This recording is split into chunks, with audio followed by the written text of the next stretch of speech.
ये जो हमारा तहजीब है, ये जो हमारा गंगा जमुना तहजीब है, ये एक दूसरे से के साथ मिलकर रहना, आज इसके ऊपर ही पूरा हिंदुस्तान में और पश्चिम बंगाल में भी इसके ऊपर हमला है। ये तहजीब को बचाना है और इस तहजीब को बचाने के लिए ही आपको, हमको, सबको आने वाले दिनों में ये आप समझते हैं कि जो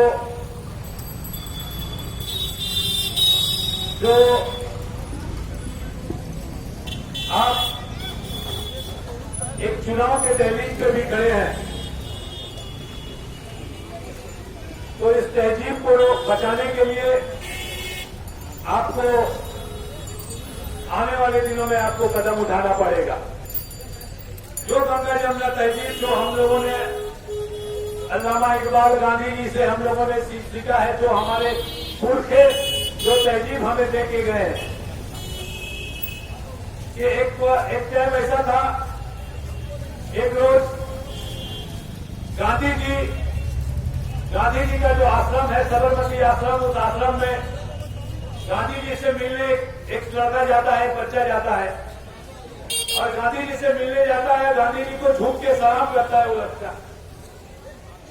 आज जो तहजीब हमको सिखाया जा रहा है कि हिंदू अलग, मुसलमान अलग, क्रिश्चियन अलग, ये अलग, वो अलग, और गंगा जमुना तहजीब हमारा ये था कि गांधी जी के आश्रम में एक बच्चा जाता है और झुक के प्रणाम करता है गांधी जी को, और गांधी जी को प्रणाम करने के बाद वो उठता है तो गांधी जी उसको अपना कलेजे से लगाते हैं और वो बच्चा भी बोलता है और गांधी जी बोलते हैं, वो बच्चा बोलता है ईद मुबारक, यानी वो जो दिन था वो ईद का दिन था। और वो जो बच्चा गांधी जी से मिलने गया था, वो जो बच्चा था वो गांधी जी का एक दोस्त, जो साउथ अफ्रीका में जब गांधी जी रहते थे तो उनसे दोस्ती था, एक मुस्लिम से उनका लड़का था, गांधी जी से मिलने गुजरात का साबरमती आश्रम में पहुंचा था। और गांधी जी जब उससे गला मिल के ईद मुबारक बोलते हैं तो गांधी जी को अचानक से याद आता है कि गांधी जी बोलते हैं कि अरे आज तो ईद का दिन है, और ईद का जब दिन है तो ये बच्चा अगर अपना घर में होता तो आज तो ये सेवई खाता, ये बच्चा अगर अपना घर में होता तो आज तो ये मीट खाता, आज तो ये गोश्त खाता। लेकिन ये तो साबरमती आश्रम है, यहाँ तो मीट अलाउ नहीं है, ये तो सिर्फ वेजिटेरियन लोग का जगह है। लेकिन चूंकि ये बच्चा इतना दूर से आया है, आज उसका त्योहार है, तो अपने साबरमती आश्रम में जो लोग खाना पकाने वाले हैं, घनसामा है, उन लोगों को बोलते हैं कि जाओ बाजार से जाओ, बाजार से चिकन लेकर आओ, इस बच्चा के लिए इंतजाम करो। ये है हमारा तहजीब। और वो बच्चा लड़खड़ाते हुए बोलता है नहीं नहीं, उसको भी इस बात का एहसास है कि ये साबरमती आश्रम है, यहाँ सब वेजिटेरियन है, यहाँ कोई मीट नहीं खाता, या कोई मांस मछली नहीं खाता। बच्चा भी गला मिल के बोलता है कि गांधी जी नहीं नहीं, इसकी कोई जरूरत नहीं है। ये हमारा तहजीब है, ये हमारा तहजीब है जिसको तोड़ने की कोशिश हो रही है, ये तहजीब को तोड़ने की कोशिश हो रही है।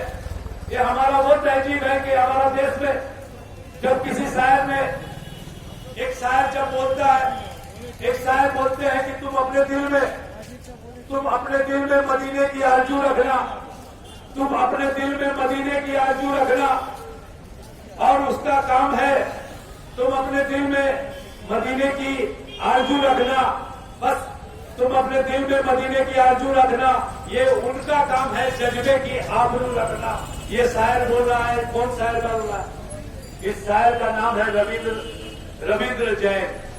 रविंद्र जैन बोल रहे हैं कि तुम अपने दिल में मदीने की आरजू रखना, फिर उनका काम है जज्बे की आबरू रखना। बात सिर्फ यही खत्म नहीं हो जाती है। और एक शायर बोल रहे हैं कि जिसके हर साथ में राधाएं मचलती होंगी, जिसके हर साथ में राधाएं मचलती होंगी, देखना कृष्ण उसी पेड़ के नीचे होंगे। जिसके हर साथ में राधाएं मचलती होंगी, देखना कृष्ण उसी पेड़ के नीचे होंगे। ये जो शायर कह रहा है, उस शायर का नाम है बैकल उत्साही। बैकल उत्साही जो दाढ़ी वाले हैं, टोपी है, 5 वक्त के नमाजी है, ये एक दूसरे मजहब के नाम पे, एक दूसरे मजहब के बारे में जो मोहब्बत है हमारे दिलों में, ये जज्बा जो गंगा जमुना जो तहजीब है हमारा, ये तहजीब उभर के आता है। आज वो तहजीब खतरे पे है। जो हमारे माइक की आवाज को दूर दराज में बैठ के सुन रहे हैं, जो पुराने लोग हैं, ये हिंदी फिल्म इंडस्ट्री, हिंदी का जो फिल्म इंडस्ट्री है, वो फिल्म इंडस्ट्री जब अपना 100 साल पूरा कर रहा था, तो फिल्म इंडस्ट्री की तरफ से एक टीम बनाया गया, एक कमेटी बनाई गई, जिसमें बोला गया कि 100 साल में हिंदी जितना जो फिल्मों में जो भजन गाया गया है, जो हिंदी गाना, जो भक्ति गीत गाया गया है, इसमें टॉप 10 जो सबसे उम्दा गाना है उसको चुना जाए। और 10 उम्दा गाना को चुनने के लिए एक टीम बनी थी। उस टीम को जब बनाया गया, उसमें से जो 10 गाना चुना गया, उसमें से 1 नंबर में जो गाना आया, उस गाना था कि मन तड़पत हरि दर्शन को आज, मन तड़पत हरि दर्शन को आज। इस कौन सा फिल्म का गाना है? ये कौन सा फिल्म का गाना है? जो पुराने लोग होंगे वो ये फिल्म जरूर देखे होंगे, चाहे कि इस फिल्म का एक और मशहूर गाना था, इस फिल्म का एक और मशहूर गाना था, जो गाने का बोल था। इस गाने को अगर सुनिएगा तो आपको तुरंत फिल्म का नाम याद आ जाएगा। जो गाना का बोल था कि भगवान भगवान भगवान, वो दुनिया के रखवाले, सुन दर्द भरे मेरे नाले, वो दुनिया के रखवाले, शाम को ढूंढे पागल सूरज, शाम को ढूंढे पागल सूरज, शाम को ढूंढे सवेरा, मैं भी ढूंढूं उस प्रीतम को, हो न सका जो मेरा, भगवान भला हो तेरा, किस्मत ढूंढी आस न छूटी, पांव में पड़ गए छाले, वो दुनिया के रखवाले। ये जो गाना है, और ये गाना जब फिल्म में फिल्माया गया, ये फिल्म का नाम था बैजू बावड़ा। जो पुराने लोग हिंदी फिल्म देखते होंगे, दिलचस्पी रखते होंगे, हर वो एक आदमी इस फिल्म को देखा होगा। और हॉल में जाके जब सिनेमा हॉल में बैठ के इस फिल्म को देख रहे थे करोड़ों हिंदुस्तानी, चाहे वो हिंदू धर्म को मानने वाले हो, चाहे इस्लाम को मानने वाले हो, चाहे किसी भी धर्म को मानने वाले, करोड़ों हिंदुस्तानी का आंख में आंसू था ये गाना सुनने के बाद। वो दुनिया के रखवाले, सुन दर्द भरे मेरे नाले। इसलिए कि फिल्म को इस तरह से फिल्माया गया था कि भारत भूषण जब ये गाना गा रहे हैं और सामने में एक मूर्ति है और उस मूर्ति के हाथ से आंसू चू रहा है, उस मूर्ति के हाथ से आंसू गिर रहा है, और भारत भूषण ये गाना गा रहे हैं कि शाम को ढूंढे पागल सूरज, शाम को ढूंढे सवेरा, मैं भी ढूंढूं उस प्रीतम को, हो न सका जो मेरा, भगवान भला हो तेरा। ये गाना, ये जो गाना है, इस गाना को लिखने वाले कौन? इस गाना को जो लिखने वाले हैं उनका नाम है शकील बदौनी। इस गाना को लिखने वाले का नाम है शकील बदौनी। इस गाना में जिसने म्यूजिक दिया है, जिसने सुर दिया है, जिसने संगीत दिया है, उनका नाम है मोहम्मद नौशाद। मोहम्मद नौशाद साहब का संगीत और शकील बदौनी का लिखा हुआ गाना। और इस गाना को जिन्होंने गाया है, आप लोगों को मालूम है कि इस गाना को गाने वाले का नाम मोहम्मद रफी है। मोहम्मद रफी साहब के गला में एक गाना गाया गया था। एक शकील बदौनी जो 5 वक्त के नमाजी, एक मोहम्मद नौशाद साहब जो एक मुसलमान, एक मोहम्मद रफी साहब जो मुसलमान, ये तीनों मुसलमान का गाया हुआ गाना, लिखा हुआ गाना और म्यूजिक दिया हुआ गाना जब हमारा हॉल में बजता है और जब फिल्माया जाता है तो करोड़ों हिंदुस्तानी हॉल में बैठकर आंसू अपना आंसू उनके हाथ से आंसू छूता है। ये हमारा हिंदुस्तान है, ये हमारा तहजीब है। आज उस तहजीब को नुकसान पहुंचाया जा रहा है। आज उस तहजीब को हमको हिंदू और मुसलमान में, हमको क्रिश्चियन में, क्रिश्चियनिटी में हमको बांटा जा रहा है। मैं जो बात कहना चाह रहा था कि हर मजहब मोहब्बत सिखाता है। हम जिस मजहब को मानने वाले हैं, हम अगर मुसलमान हैं तो मुसलमान इस्लाम में ये बात सिखाया जाता है कि तुम जब खाने बैठो तो पहले देखो तुम्हारा जो पड़ोसी है वो भूखा है कि नहीं। अगर पड़ोसी भूखा है तो अपना खाना में से आधा खाना उसको दे दो। ये सिखाया जाता है। ये नहीं सिखाया जाता कि वो पड़ोसी जो है वो पड़ोसी मुसलमान है ना हिंदू है, इसको देखो। लफ्ज पड़ोसी पे जोड़ दिया गया है, लफ्ज इसमें जोड़ नहीं दिया गया है कि वो पड़ोसी कौन धर्म को मानने वाला है, कौन जात को मानने वाला है। ठीक उसी तरह क्रिश्चियनिटी में जो क्रिश्चियन धर्म को मानने वाले हैं, जो क्रिश्चियन धर्म को मानने वाले हैं, जो ईसाई हैं, उन लोगों को भी इसी तरह सिखाया जाता है कि लव योर नेबर, आप अपना जो पड़ोसी है उससे प्यार करें। कौन पड़ोसी? लग पड़ोसी पे जोर दिया जाता है, लग पड़ोसी बोला जाता है। सिर्फ क्रिश्चियन से मोहब्बत करो या हिंदू से मोहब्बत करो, मुसलमान से मोहब्बत करो नहीं सिखलाया जाता है। जो भी पड़ोसी है उस पड़ोसी से मोहब्बत करो। इस हिंदुस्तान में हम लोग रहते हैं, इस हिंदुस्तान, ये हिंदुस्तान हमारा रग में बसता है। हम अगर हिंदू धर्म को मानने वाले हैं, हम अगर हिंदू धर्म को मानने वाले हैं तो हमें ये बात सिखाया जाता है धर्म में, कि हिंदू धर्म में ये बात सिखाया जाता है, बोला जाता है कि सबसे जो बेसिक है हिंदू धर्म में कि वसुधैव कुटुंबकम, वसुधैव कुटुंबकम। जो ये पूरा वसुंधरा है, जो पूरा ये पृथ्वी है, ये जो पूरा दुनिया है, ये एक दुनिया है, इसमें जितने लोग हैं सब मेरा कुटुंब है, सब मेरा दोस्त है, सब मेरा रिश्तेदार है। ये बात हिंदू धर्म में सिखाया जाता है। इसलिए अल्लामा इकबाल का वो बात है कि मजहब नहीं सिखाता आपस में बैर रखना, हिंदी है हम वतन है हिंदुस्तान हमारा, ये बात को हमको सिखाया जाता है। आज इस पे खतरा है, आज इसमें खतरा मंडरा रहा है। इसको रोकने की कोशिश है। और मैं अपनी बात को चंद बातों में खत्म करना चाहूंगा कि जब एक चुनाव के दहलीज में हम खड़े हैं तो आपको और सोच समझ के आने वाले चुनाव में आपको हिस्सा लेना होगा। एक तरफ पश्चिम बंगाल में तृणमूल कांग्रेस है, एक तरफ पश्चिम बंगाल में भारतीय जनता पार्टी है और एक तरफ माया मोहाज है। ये तीनों मोहाज में ये जो चुनावी लड़ाई है, ये लड़ाई होने जा रही है। ममता बनर्जी का जो किरदार है उसको भी आपको रोशनी डालना होगा, उस किरदार के बारे में भी आपको सोचना होगा। साथ ही साथ जो आज हमारे अंदर और भी फूट डालने के लिए जो वैसी का जो एक पार्टी है वो भी आज इस चुनाव में अपने कैंडिडेट को खड़ा करने जा रहे हैं। ये तमाम किरदारों को आपको नजर में रखते हुए आने वाले चुनाव में आपको फैसला देना होगा।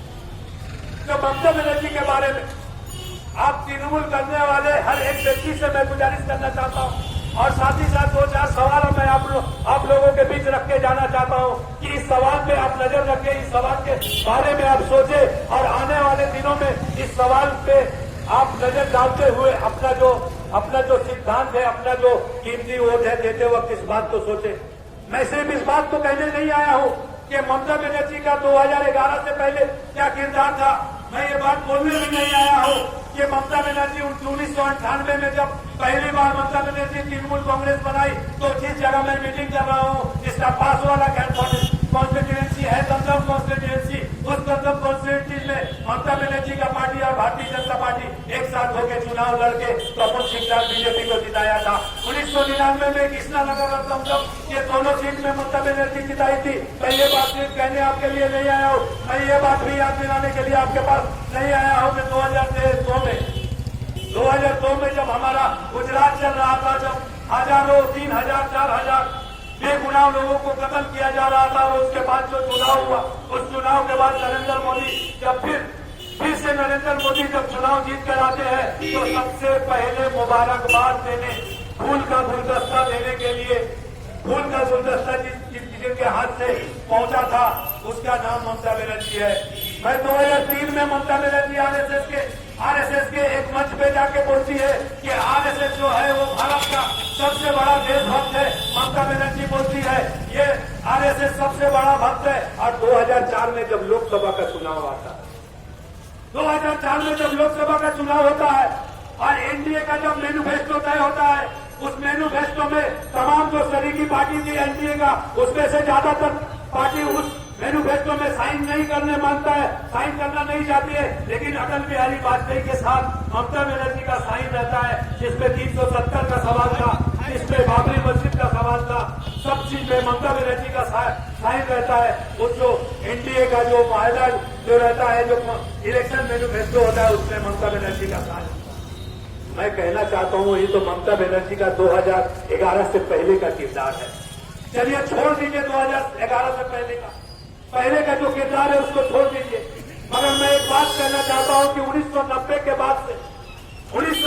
बाद से मगरबी बंगाल में जितनी चुनाव हुई है, विधानसभा का चुनाव, कॉन्स्टिट्यूएंसी विधानसभा का जो चुनाव हुआ है, वो हर चुनाव में 1990 के बाद से भारतीय जनता पार्टी पश्चिम बंगाल में, मगरबी बंगाल में 200 से ज्यादा सीट में कॉन्टेस्ट करती है। भारतीय जनता पार्टी 200 से ज्यादा सीट में कॉन्टेस्ट करती है। 1990 से लेकर आज तक, और सबसे कांग्रेस करती है। और आप ये भी जानते हैं कि 1980 साल में बीजेपी बना, 1980 साल में बीजेपी बना, और जब बीजेपी नहीं बना था तो तमाम पार्टी, जितनी पार्टी है, सब पार्टी में आरएसएस के लोग थे, आज भी है।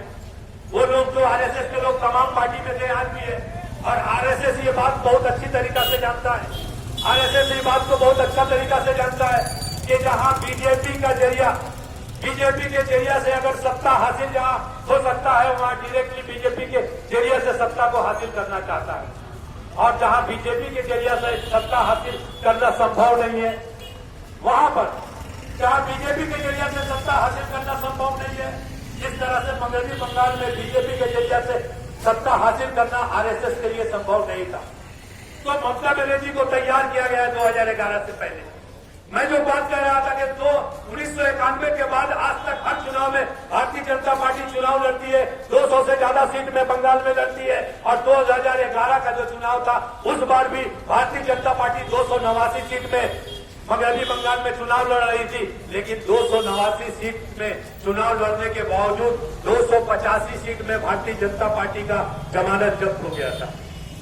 285 सीट में भारतीय जनता पार्टी का जमानत जब्त हो गया था, इसलिए कि आरएसएस का निर्देश था, आरएसएस का खुफिया एक आंदोलन चल रहा था कि बीजेपी को जिताना इस बार नहीं है, इसलिए कि बीजेपी तो पावर में नहीं आएगा, पावर में भारतीय जनता पार्टी इस ऐसी एक शक्ति को लाना है जो आरएसएस नजर न आए, जो भारतीय जनता पार्टी नजर न आए। और ममता बनर्जी के शकल में आरएसएस का जो समान ताकत था, वो ममता बनर्जी के पक्ष में काम किया।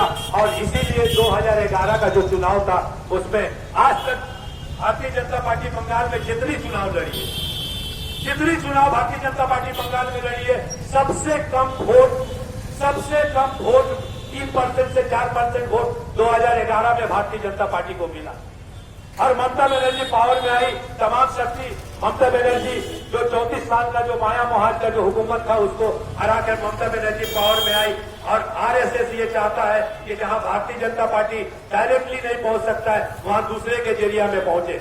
ममता बनर्जी का जो आगे का किरदार है, उसको आप भूल जाइए थोड़ा देर के लिए। ममता बनर्जी का 2011 के बाद का जो किरदार है, मैं सिर्फ उस पर रोशनी डालने और उस पर सवाल खड़ा करने के लिए मैं आज आपके सामने आया हूं कि 2011 में चुनाव जीतने के बाद सबसे पहले ममता बनर्जी जो बात बोली कि আমি মুসলমানদের জন্য আলাদা হাসপাতাল বানাবো, আমি মুসলমানদের জন্য আলাদা হাসপাতাল বানাবো।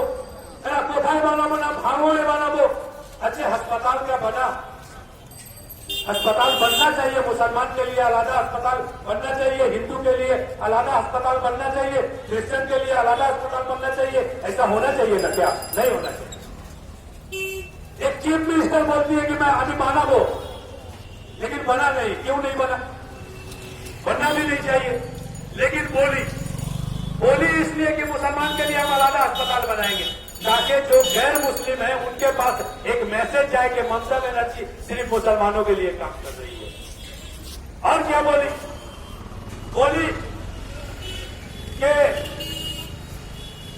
10,000 मदरसा को हम रजिस्ट्रेशन दे देंगे, 10,000 मदरसा को हम रजिस्ट्रेशन देंगे। और आज 10 साल हो जाने के बाद भी 200 से ज्यादा मदरसा को रजिस्ट्रेशन नहीं मिला, और जिन मदरसाओं को रजिस्ट्रेशन मिला, यानी 10,000 मदरसा को रजिस्ट्रेशन देने का जो वादा की, इसलिए वादा की थी कि देना तो नहीं है, लेकिन एक मैसेज जाना है जो इस्लाम को मानने वाले नहीं, जो गैर मुस्लिम है, उनके पास एक मैसेज जाए। ये जो खाई पैदा करो हिंदू और मुसलमान के बीच, जो बीजेपी पश्चिम बंगाल में नहीं कर सकता, वो ममता बनर्जी के जरिया से ये मैसेज कि 10,000 मदरसा को हम स्वीकृति देंगे, 10,000 मदरसा को हम रजिस्ट्रेशन करेंगे। लेकिन हुआ नहीं। ममता बनर्जी बोली, और आज मदरसा में पढ़ाने वाले जो टीचर है, वो टीपू सुल्तान मस्जिद के पास जो टीचर है, वो शॉर्ट लेग में पुलिस का डंडा खा रहे हैं, सरकार की तरफ से उनके ऊपर डंडा जा रहा है। किसी भी मदरसा, जो मदरसा को रजिस्ट्रेशन मिला, उसमें भी किसी भी तरह का सरकारी जो मदद है, वो मदद तक नहीं पहुंचता है। लेकिन मैसेज चला गया पूरा पश्चिम बंगाल में। वक्फ बोर्ड का पैसा, वक्फ बोर्ड का चेयरमैन के जरिए अगर घोषणा हो जाता कि इमाम साहब को भत्ता दिया जाएगा, मस्जिद साहब को भत्ता दिया जाएगा, तो नजराना दिया जाएगा, तो इसमें कोई तो दो राय नहीं था, कोई सवाल भी नहीं उठता। लेकिन ममता बनर्जी बोली, और जब ममता बनर्जी इस बात को बोली कि हम इमाम साहब को भत्ता देंगे, तो दूसरे कौम को मानने वाले जो लोग हैं उनके पास क्या मैसेज गया? ये पैसा वक्फ बोर्ड का पैसा है, ये पैसा मुसलमानों का ही पैसा है। लेकिन सरकार के जरिए जब घोषणा होता है तो दूसरे धर्म के मानने वाले किसी भी कोई भी लोग हो, उनको ये बात लगेगा कि सिर्फ इस मुसलमानों के लिए क्यों, चाहे पुरोहित के কেন তাহলে দেওয়া হবে না, কেন যারা ফাদার আছে তাদেরকে কেন দেওয়া হবে না, অন্য ধর্মের যারা লোক আছে তাদেরকে কেন দেওয়া হবে না, सिर्फ हिंदू और मुसलमान के बीच में खाई पैदा करने की काम ममता बनर्जी ने कर।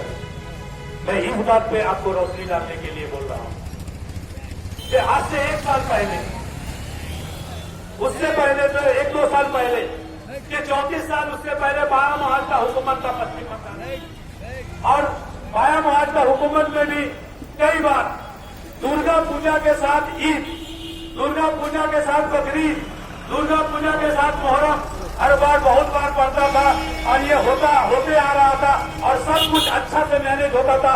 जब बाया महाज का सरकार था, किसी एक चीज को बंद करने की जरूरत नहीं, किसी एक चीज को बंद करने का नौबत कभी नहीं आया कि ईদের নামাজ হবে না, দুর্গা পুজো হবে না। পশ্চিম বাংলার কোন সরকার কোনদিন বলেনি যে দুর্গা পুজো বন্ধ করে মহরমের মিছিল হবে। 34 বছরে কোন সরকারকে বলতে হয়নি, এই কারণে বলতে হয়নি যে সবাই মিলেমিশে যখন নামাজ হয় তখন আমার হিন্দু ভাইরা দাঁড়িয়ে সেই নামাজকে দেখাশোনা করে, যখন দুর্গা পুজোর বিসর্জন হয় সেখানে মুসলমানরাও पार्टिसिपेट करे। यही भावे हमारे पश्चिम बांग्ला जिस तरह से चल रहा था, इसमें बस पहली बार ममता बनर्जी बोली कि आज के विसर्जनটাকে বন্ধ রাখা হবে, विसर्जनটাকে বন্ধ রাখা হবে। তার কারণ মহরম আছে। কেন? मैं बोलना चाहता हूं कि मोहर्रम भी होता और विसर्जन भी होता तो दोनों बहुत हंसी खुशी से बहुत अच्छा से हो जाता। लेकिन ममता बनर्जी ने इसको बंद करके असल में मैसेज देना चाह रही थी, हिंदू और मुसलमान हमारे जो भाई जो मोहब्बत से जीना चाहते हैं, उसके बीच में सियासत करना चाहती थी, सियासत करके इसके बीच में एक भाई पैदा करना चाहती थी। आज से 1 साल पहले यहाँ पर एनआरसी का आंदोलन चल रहा था। हमारे यहाँ राजा बाजार में, नागपुर जगह में, पाक सर्कल में, तमाम जगह में लोग बैठे हुए थे एनआरसी के खिलाफ, सीएए के खिलाफ आंदोलन कर रहे थे, आंदोलन चल रहा था। आज उन आंदोलन जब चल रहा था तब तक ममता बनर्जी एनपीआर के पक्ष में ममता बनर्जी हर मिनट में ममता बनर्जी का फोटो टीवी में आता था और बोलती थी कि एनपीआर से घबराने का कोई बात नहीं है, आप एनपीआर में शामिल होइए, एनपीआर सेंसस का एक हिस्सा है। लेकिन ममता बनर्जी को ये बात पहले से मालूम था कि 2003 में जिस गवर्नमेंट में ममता बनर्जी अटल बिहारी वाजपेयी प्रधानमंत्री थे, जिस गवर्नमेंट में ममता बनर्जी रेल मंत्री थी, उस गवर्नमेंट का एनपीआर का डिसीजन था। और ममता बनर्जी बोल रही थी घबराने की कोई बात नहीं है। ममता बनर्जी बोल रही थी एनपीआर থেকে ভয় পাবেন না, ওটা হচ্ছে আসলে সেন্সার, ममता बनर्जी ये बात को बोल रही थी। मैं सिर्फ यही बात को आपको कहना चाहता हूं कि 2019 का 16 दिसंबर तक ममता बनर्जी रोजाना जब आप रास्ते में गली कूचे में एनआरसी के खिलाफ आवाज उठा रहे थे, तब ममता बनर्जी बोल रही थी कि एनपीआर से कोई नुकसान होने वाला नहीं है। जब 16 दिसंबर को राजारहाट में डिटेंशन कैंप के जमीन पे सुजन चक्रवर्ती और बनगांव में डिटेंशन कैंप के जमीन पे विमान बोस पहुंच के बोले कि यहाँ डिटेंशन कैंप बनाने का जगह ममता बनर्जी देती है और एनआरसी के बाद इस डिटेंशन कैंप में लोगों को रखा जाएगा। तब 17 दिसंबर 16 दिसंबर को ममता बनर्जी बोली कि আমি বুঝতে পারিনি जब पार्लियामेंट में अमित शाह बोल रहा है कि पहले क्रोनोलॉजी को समझ लीजिए, पहले एनपीआर आएगा, उसके बाद एनआरसी आएगा, सीएए आएगा, उसके बाद एनआरसी आएगा। तब ममता बनर्जी बोलती है कि আমি বুঝতে পারিনি एनपीआर আসলে एनआरसी, আমি एनपीआर এর বিরুদ্ধে। उससे पहले हमको बहला रही थी, गलत समझा रही थी कि एनपीआर जो है वो एनआरसी का पार्ट नहीं है, एनपीआर जो है ये सेंसस है। इस बात को समझिए, ममता बनर्जी के नाम पे यकीन किए। यकीन किया तो ये जाना कि यकीन में क्या क्या है। यकीन किया तो ये जाना कि यकीन में क्या क्या है। ये आसमान से पूछोगे जमीन में क्या क्या है। अब तुम्हारे हाथों का गुलदस्ता तो आ रहा है नजर, पर पता तो चले कि आस्तीन में क्या क्या है। पता तो चले कि आस्तीन में क्या क्या है। हम एक चुनाव के दहलीज में जब खड़े हैं तो आने वाले दिन में ये बात, और मैं यार एक बात बोल के अपने बात को खत्म करना चाहता हूं कि आप किसको बीजेपी के खिलाफ में, तृणमूल कांग्रेस का कौन सा नेता है, कौन सा एमएलए का कैंडिडेट होगा जिसको आप अपना कीमती वोट देना चाहिएगा। किस पे भरोसा है कि आखिरी दिन तक तो तृणमूल कांग्रेस में रहेगा। आप एक नेता का नाम खोज के हमको बता दीजिए, एक नेता का नाम हमको खोज के बता दीजिए। आपको एक नेता भी नजर तृणमूल कांग्रेस में नहीं आएगा जिसको आप विश्वास कर सकते हैं कि ये आखिरी दिन तक तृणमूल कांग्रेस में रहेगा। हम गारंटी के साथ बोलना चाहता हूं कि 1 घंटा 2 घंटा 4 घंटा आप सोच के बोलिए, आप 2 दिन 10 दिन 2 हफ्ता 4 हफ्ता सोच लीजिए, आपको एक नेता का नाम नहीं आएगा। यहां तक कि ये भी हो सकता है कि भारतीय जनता पार्टी अगर ममता बनर्जी को बोले कि हम मुख्यमंत्री तुम्ही को बनाएंगे, अगर चुनाव जीतेंगे तो मुख्यमंत्री तुम्ही को बनाएंगे, तो कल ममता बनर्जी भी भारतीय जनता पार्टी में चल जाएगी। इसका कोई भरोसा नहीं है।